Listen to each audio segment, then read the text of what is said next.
So today we're going to talk about rising again each and every day through each and every situation.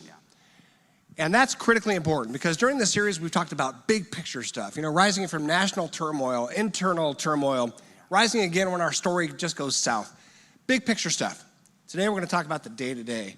And in your teaching at the church and at Rancho Christian School, this is a major theme that has really helped all of us kind of live in this moment. Yeah, I have a friend of mine that he says every time you teach, there's a verse you point out. And it's because it's a heart of mine to stay focused on today. It's not always the easiest thing. Right. But in Psalm 118, it's the verse that says this is the day the Lord has made.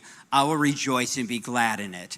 And so it really is this understanding that there is the most important day in God's calendar. I always ask people that, and it's today. And how do I stay focused on today?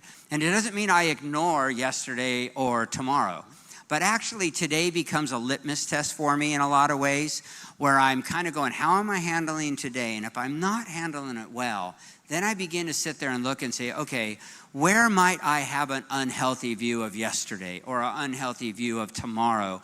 And if I get overwhelmed by yesterday's failures or by tomorrow's desires, then all of a sudden today's just not as special and I don't want to miss something. And a lot of this started, I lost my dad 27 years ago and he got a brain tumor and was gone in like a month. And it made me rethink how do I want to stay focused and what day do I want to stay focused on? And so that's been a journey of mine for almost 30 years now. It could very well be that for a lot of us, we have either a past tragedy or a past mistake, and those are deep and powerful emotions that we can carry forward in today.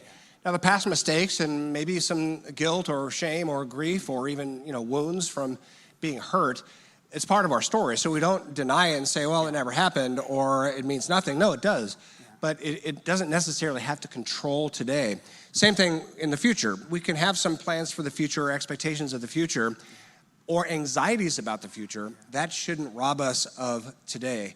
And so really living into the fact that today is the most important day, you're excellent at reminding us of that we can treasure today without the burdens of the past or the burdens of the future.